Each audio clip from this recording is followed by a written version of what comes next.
Ever since I dropped that video about Hush and Clayface potentially being in the sequel of the Batman 2, it's had me thinking about the future in general of the Batman universe. I'm curious about what Matt Reeves is trying to build and what storylines we could roughly see being crafted through Matt Reeves' own creativity and comic books that have already been created in the past. As of right now, we of course have the Batman film, we are getting the Penguin show, we know we're getting a Batman sequel, but what's next? What else is in store for us? There are so many ways and so many different routes of stories that Matt Reeves could continue to build this world. Whatever I say here is all speculative. There's no guarantee some of this stuff will happen. He could be going completely grounded and realistic, or he could throw a curveball and make things supernatural and fantastical. But because this is all speculation, here's a couple of things that I am pretty sure is going to be guaranteed to happen,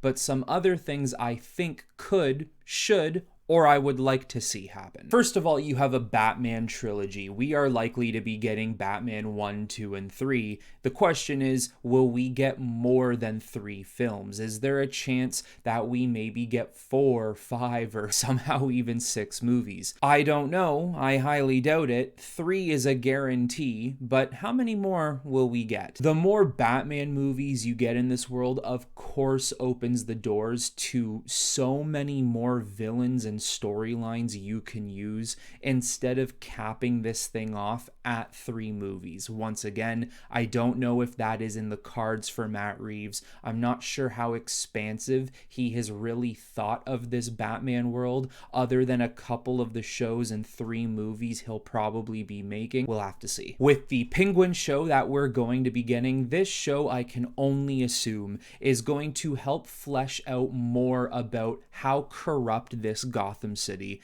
actually is. We're going to get to know this Penguin a little bit more, and not just present day Penguin, but I'm pretty sure we're going to get to know him from who he was before. Even if there is no such thing as flashback scenes in his own show, I'm sure there will be descriptive scenes, explanation scenes of how he got into this business and simply who he was before he became Penguin. I could also see this show introducing a couple of villains that will show up in the future of these Batman films, or maybe even characters in general that will play some sort of a role in the future. But like I said in my Hush and Clayface video, I would not be surprised if Hush or Clayface do make an appearance in the Penguin show. Now, there were 2 shows that were apparently being rumored and somewhat planned at one point, and these 2 shows were the Arkham Asylum show and the GCPD show. There hasn't been too much news on it over the past year. We don't really know if they're happening. The GCPD one seems to have somewhat gotten scrapped. The Arkham Asylum one, though, has been silent. There hasn't seemed to have been a yes or a no on moving forward. When I look at the GCPD show, if that does ever come into fruition again, or if it is not fully canceled, I think to myself, we already kind of got a GCPD show, and that was the Gotham TV series, in which me personally, I was not a fan of. I could not keep up with it. And no, I'm not saying that GCPD would be like a Gotham TV series. It would have a much different tone, a much different vibe, and it is probably something that I would connect with much more than the Gotham series. Although I do wonder if it is maybe too close in time of Gotham. If we really need another Gotham type of TV show, even though it'll be on HBO Max, it'll probably be much more adult. It'll probably even stay more true to the history of your regular canonized Gotham, and it will be much more dedicated on Jim Gordon than all of these other B, C, D, and other side characters. I still wonder if it's really needed. As much as a GCPD show could maybe fill in the blanks of how the authority works in Gotham, the judicial system, I still think you could maybe get away with not doing a GCPD show and simply using Commissioner Gordon throughout different TV shows and, of course, movies. movies, because we all know that in all the Batman movies, Gordon, of course, will be taking a part, but that's not to say Gordon won't show up in Penguin and whatever other show Matt Reeves might have in mind. As for the Arkham Asylum show, I think this is a show that needs to happen. I think it would be really cool not to just see any ordinary, regular TV show. You would be getting a series on an HBO level of what it would be like to be in Arkham Asylum. The people who are being held in confinement, the reason this place is called a madhouse, the terrifying nature of the building, the horrifying screams you would hear in this asylum on a daily basis,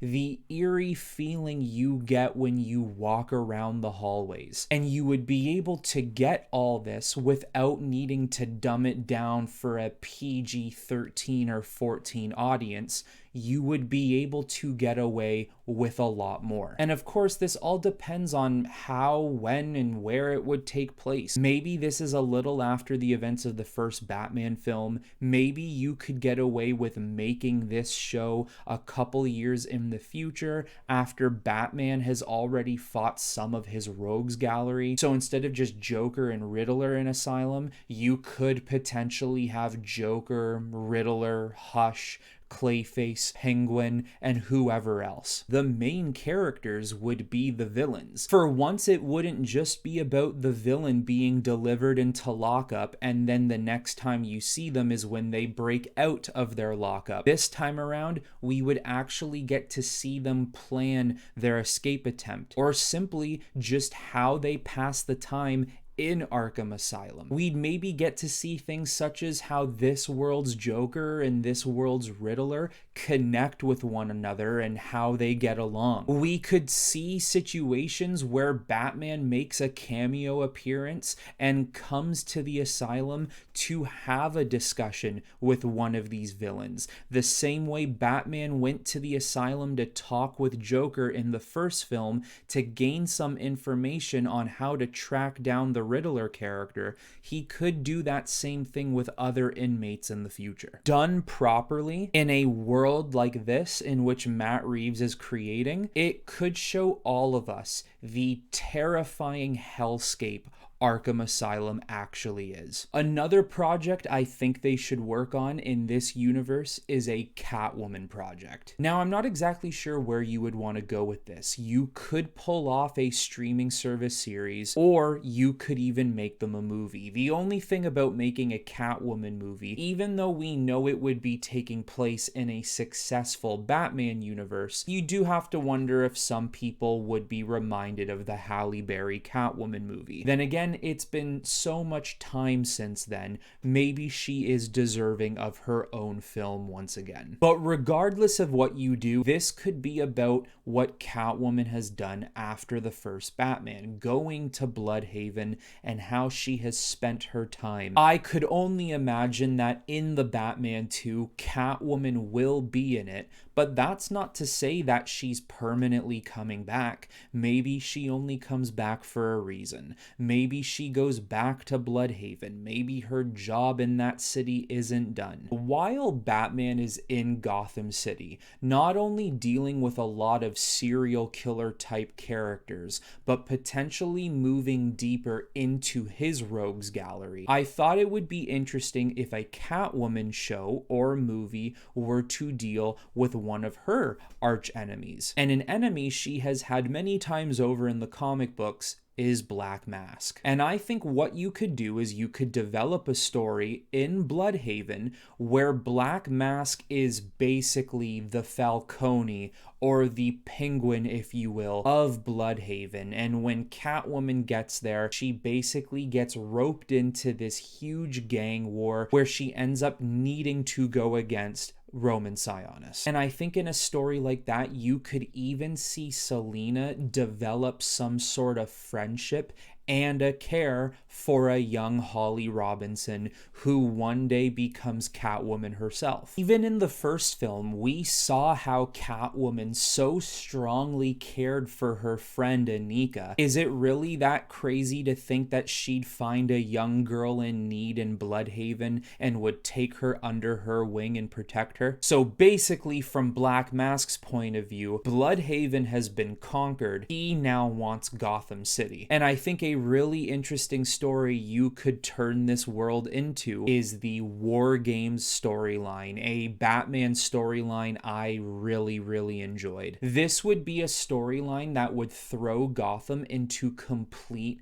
chaos. Non-stop war for days on end, and here comes Batman not only needing to take out some of the biggest crime gangs in this universe, but also needing to take out his villains who have escaped Arkham Asylum. Once again, you could do many things depending on when a storyline like this would take place, but of course you would have Batman on the field, you would have Selina who comes in to help, you would obviously have Commissioner Gordon. At this point in time, you potentially have a Robin. Last but not least, another series I kind of had my mind set on was almost like a history book. And it wouldn't be a movie, it would be a streaming service series. You could make a couple of seasons of it, and these seasons don't need to be long. You could get away with anywhere from 6 to 10 episodes. And every episode or every couple of episodes, it would be new actors and actresses playing different characters throughout time in the history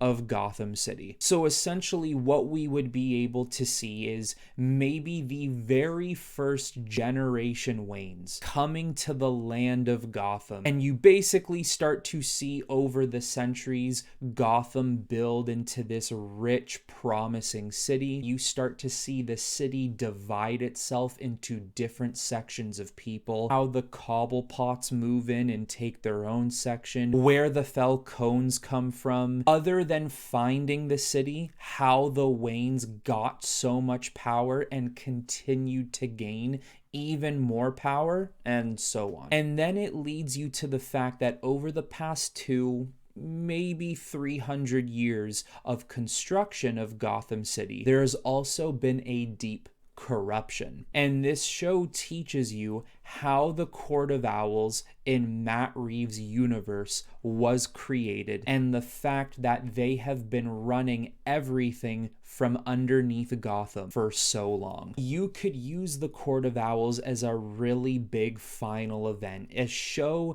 that would potentially air a couple of months before Matt Reeves' final movie. It ties everything in, you get to see the history. It all makes sense how Gotham for years has been filled with corruption and crime and lying politicians. It brings into fruition the truth behind what Bruce Wayne's parents were actually doing and what their real relationship with Carmine Falcone actually was. If my Black Mask story ended up coming into play and the War Games story came into play as well, you could even tie in ways how Black Mask fits into all of this, and having an outright Gotham City war was all part of the Court of Owls plan. In Batman 3, it just shows how desperately Batman finally needs to cut the head off the snake,